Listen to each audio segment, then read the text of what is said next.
Hello, brothers and sisters. How's it going? Hope you're having a splendid day or evening, depending on where you're at. So today I'm going to talk to you about a certain Bible verse that is often twisted, misconstrued, all jumbled up, either on purpose or by accident, by ignorance.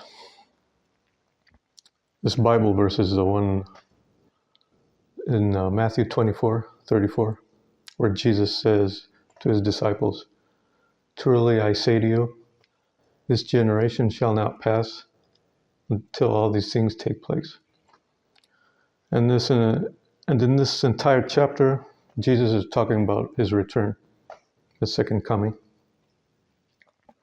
The people who usually misconstrue this verse, they're proponents of a certain school of thought, a theory, which is called Preterism. What Preterism is, brothers and sisters, is basically this theory that the second coming has already taken place, that Jesus has already returned to earth, which of course we know is wrong, but in this video I want to prove it once and for all that this is just nonsense, So these people fall into two categories: full preterism and partial preterism. Full preterism is when the theory that all the prophecies in the Bible are already fulfilled, all of them in the book of Revelation. And partial preterism is most of the prophecies have taken place, but the prophecies in Revelation chapters 20 to 22, they're yet to come. Because both of these theories are, as we know, they're downright wrong, So how do preterists interpret this verse? Well, they think that when Jesus said generation, he meant that all these things will take place during the lifetime of his disciples. But there are actually two definitions of the word generation. One is, as we already know, generation means people who are born in the same time period, or the other definition that it's a span of 20 to 25 years. But there's another definition, which is in old dictionaries, Old English, Greek, New Testament dictionaries. And that definition is race, descendants of a people. A whole race, a whole people.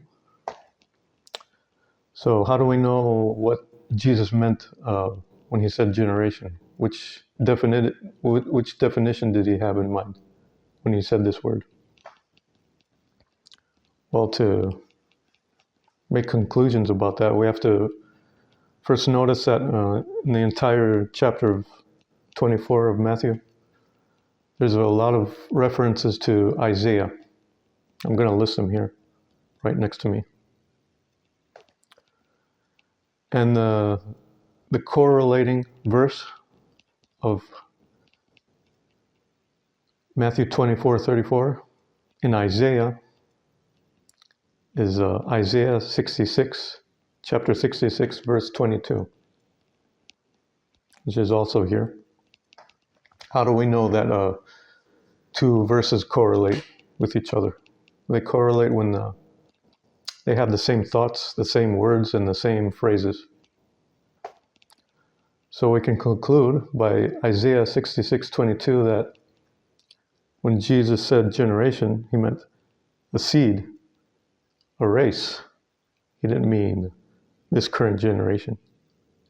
the generation of the disciples he was talking to at the time, or even a generation that would be in this time period during the tribulation. He meant a whole race. That's what he meant. No.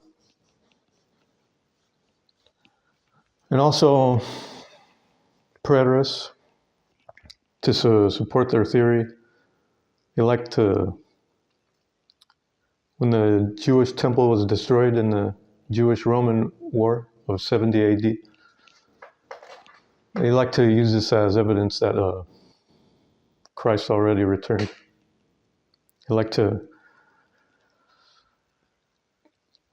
the abomination of desolation, which hasn't occurred yet.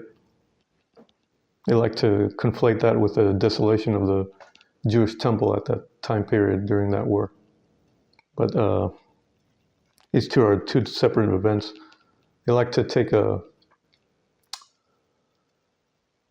two verses. They like to compare two verses. Matthew 24, verse 15 to 16. They compare that to Luke chapter 21, verse 20 to 21. They're here too.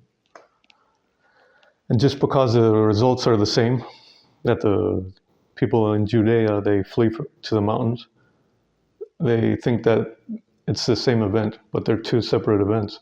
The abomination of desolation with the desolation of the Jewish temple. Two separate events, two separate triggers, as you see here. The first trigger is when the surrounding armies surround the city. And the second trigger is the abomination, the abominable, sacrifices that take place in the holy place. Totally two different triggers, so it's two different events, not the same. So we've debunked that too. And also, their theory is largely dependent on when the book of Revelation was written. I mean, these people, they think the book of Revelation was written before 70 AD, like in 65 AD. But most scholars agree that it was written at around 90 AD, book of Revelation. So from that itself, this theory just falls flat on its face. This is downright wrong. I mean, even if it was true, then why isn't any record of the millennial reign? Where are all these historical records? How could they just vanish out of thin air? Where are the resurrected people? Did they magically vanish? They're supposed to be here on earth, They're not supposed to be taken in heaven. And Jesus himself is supposed to be on earth during the Gog and Magog stuff, I think. I'm not sure, but...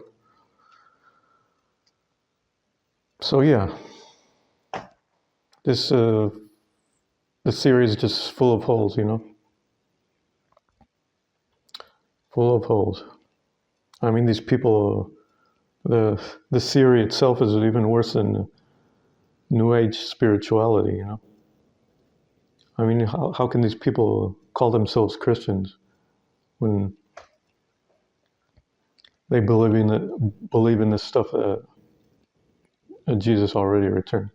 I mean, the whole point of the prophecies in the Bible is to give us hope for a better future, But this theory robs us of this hope. And then they somehow call themselves Christians. It's worse than New Age spirituality. At least with New Age spirituality, it doesn't claim to be Christianity, But these people, they claim to be Christians. I mean, it's ridiculous. So if you come across people like this, just don't even entertain these notions that Jesus already returned, Just walk away, Run when you encounter people like this, Because the whole point is to rob you of your faith, erode your faith. These theories, these people. It's just downright ridiculous, you know. And much of the analysis in this video, I took it from one of our brothers in Christ, Allen Beechick. Go check out his channel.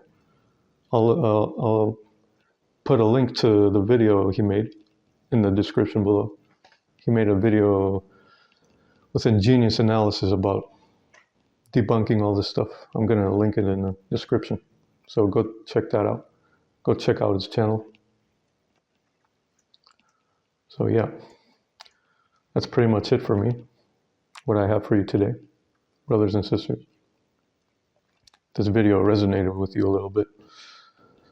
And hit the like button, subscribe, hit the notification bell, share this video on your social media if you have one.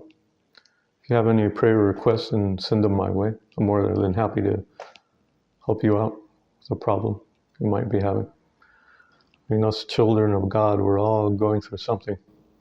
I know I am. Just because I'm making videos doesn't mean I'm all out in the clear. I'm right in the trenches, just like you are, brothers and sisters.